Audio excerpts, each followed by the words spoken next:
విజయనగరం జిల్లాలో ఓ టీచర్ గుంజీలు తీయడమే కాదు పొర్లు దండాలు పెట్టాడు. బొబ్బిలి మండలం పెంట జిల్లా పరిషత్ ఉన్నత పాఠశాలలో ప్రధాన ఉపాధ్యాయుడు చింతారమణ విద్యార్థుల తీరుపై కలత చెందాడు. తరచూ గైర్హాజరు కావడం, సత్ప్రవర్తనతో మెలకకపోవడంతో ఎన్నిసార్లు వారితో మాట్లాడినా ప్రవర్తనల్లో మార్పు రాలేదు. విద్యార్థుల తల్లిదండ్రులతోనూ మీటింగ్లు నిర్వహించి అవగాహన కల్పించారు. అయినప్పటికీ మార్పు రాకపోవడంతో పిల్లలను దండించకుండా వారి ముందే పొర్లు దండాలు పెట్టారు, గుంజీలు తీశారు. ఈ వీడియో ప్రస్తుతం సోషల్ మీడియాలో వైరల్ గా మారింది.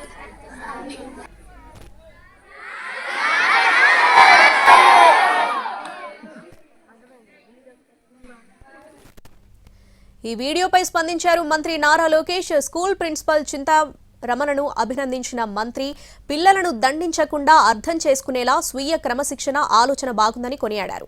అంతా కలిసి పనిచేసి ప్రోత్సాహం అందిస్తే మన పాఠశాలలు పిల్లలు అద్భుతాలు సృష్టిస్తారని తెలిపారు. పిల్లల విద్య, మానసిక వికాసానికి కృషి చేసి వారి బంగారు భవితకు బాటలు వేద్దామంటూ ట్వీట్ వేశారు. చేతనైనంత వరకు ఇక్కడ మేము చేస్తున్నాం. మీ పిల్లల్ని మీరు కనీసం కంట్రోల్ పెట్టకపోతే మీరు స్కూల్కి పంపించడం వృధా అవుతుంది. ఎందుకంటే ఇక్కడ మా ఉపాధ్యాయులు మేము ఎంత కష్టపడి పనిచేసినా కూడా ఎలాంటి ప్రయోజనం ఉండదు. మీరు మీ పిల్లల్ని అద్దులో పెట్టుకోకపోతే మీరు పాఠశాలకు పంపించడం వృధా అవుతుంది. ఇది మైండ్లో పెట్టుకుని మీరందరూ కూడా మీ పిల్లల్ని చదువు కోసం పంపిస్తే శ్రద్ధగా ఇంటి దగ్గర చదివించండి. ఇంకా దేనికోసం అయితే పంపిస్తే తిట్టలేము, ఏమి చేయలేము. మీ దగ్గర చేతగానంలో చేతులు కట్టుకుని ఉండాల్సిన పరిస్థితి వచ్చింది మాకు.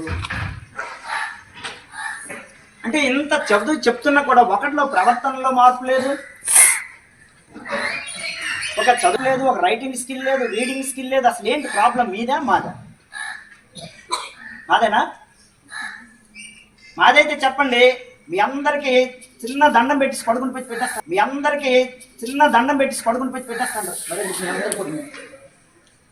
మీ అందరికి దండం పెట్టేసి వదిలేస్తాను. లేదంటే ఇలా నేను తీసుకుంటాను. మరి గుంజలు అయినా మీకు అందరికి కూడా మీ నేను పనిష్మెంట్ తీసుకుంటాను.